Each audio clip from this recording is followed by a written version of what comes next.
দৈশ্যৰাণী ফুলন দেৱীক এইবাৰ আপোনালোকে দেখিবলৈ পাব আপোনাৰ ঘৰৰ কাষৰ ফিল্ডখনতেই নতুবা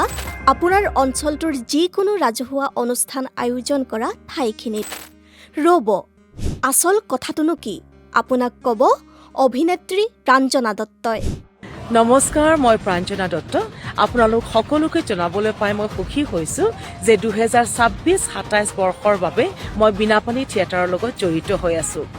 আমাৰ এইবাৰ অৰ্থাৎ 26-27 বৰ্ষত বিনাপানী থিয়েটাৰৰ মুখ্য নাটক হৈছে দৈশ্যৰাণী ফুলন দেৱী আসলে নাটকখন কৰিবলৈ মই যিমান বেছি আগ্ৰহী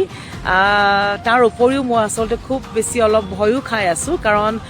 দৈশ্যৰাণী ফুলন দেৱীৰ যিটো চৰিত্ৰ সেই চৰিত্ৰটো কৰাত আসলতে ইমান সহজ কথা নহয় গতিকে তথাপিও চেষ্টা কৰিম মই মোৰ একদম 100% দিবলৈ চেষ্টা কৰিম গতিকে মই সমূহ ৰাজ্যৰ পৰা আশীৰ্বাদ বিচাৰিছো যাতে এই নাটকখন সফলভাৱে ৰূপায়ণ কৰাত লগতে এই চৰিত্ৰটো সফলভাৱে ৰূপায়ণ কৰাৰ বাবে আপোনালোকে মোক আশীৰ্বাদ দিয়ে ধন্যবাদ শুনিলেনে হয় আজি আমি পাতিম থিয়েটাৰ বিনাপানীৰ কথা জিতেন শৰ্মাৰ দৈশ্যৰাণী ফুলন দেৱীৰ উপৰিও থিয়েটাৰ বিনাপানীৰ মঞ্চত চাবলৈ পাব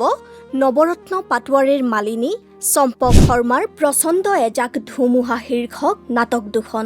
ফুলন দেৱীটো ইতিমধ্যে সকলোৱে গমেই পাইছে এখন আমাৰ প্ৰজেক্ট ড্ৰামা কিন্তু তাৰোপৰি সমানে আন দুখন নাটকো আছে মালিনী আৰু প্ৰচণ্ড এজাক ধুমুহা গতিকে যদিও প্ৰস্তুতি মই কৰিছিলো অকল ফুলন দেৱীৰ কাৰণে কিন্তু পিছত গম পালো যে মালিনী আৰু যিখন আমাৰ চম্পক শৰ্মা দেৱৰ এখন নাটক আছে প্ৰচণ্ড এজাক ধুমুহা সেইখনতো প্ৰায় সমানে মোৰ চৰিত্ৰ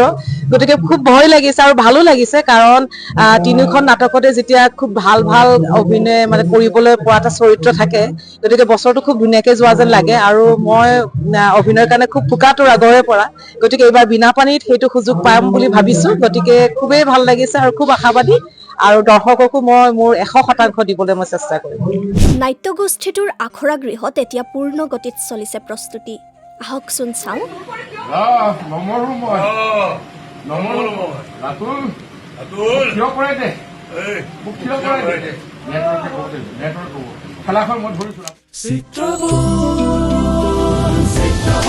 Chitrabon